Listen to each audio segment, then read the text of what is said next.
প্রতিবন্ধকতাকে জয় করে উচ্চ মাধ্যমিকে অভাবনীয় ফল করেছে কামারপাড়ার পায়েল পাল।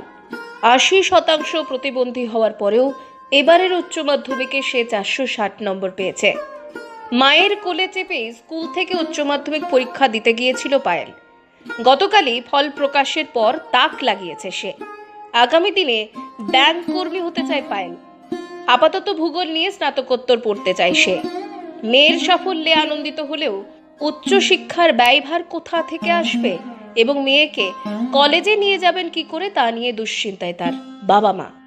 কারণ মেয়ের চিকিৎসা করাতে গিয়েই ঋণে জর্জরিত হয়ে পড়েছেন তারা। এখন মেয়ের ভালো কলেজে পড়াশোনা করানোর খরচ কি করে চালাবেন তারা, তা নিয়েই রাতের ঘুম ছুটেছে তাদের।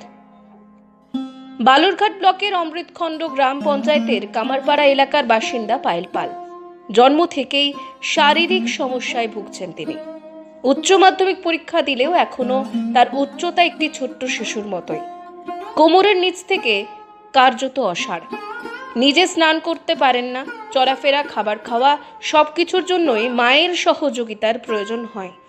হাঁটাচলা তো দূরস্থ, সরু ও রুগ্ন হাত দিয়েই ভারী কাজ করতে পারে না সে। শুধুমাত্র কোনো রকমে কলম চালাতে শিখেছে সে, আর তাতেই বাজিমাত পায়েলের। আর তার এই অদম্য ইচ্ছাকে কুর্নিশ জানায় নিউজ অ্যান্ড ইনফো বাংলা। 80% আমি এরকম, আমি আমার চেষ্টার দ্বারা এইভাবে আজকে এখানে এসেছি। 460 আমার ভবিষ্যৎ লক্ষ্য হলো ব্যাংক ওয়ার্কার হওয়া। বাড়ি থেকে স্কুলের দূরত্ব 1.5 কিলোমিটার।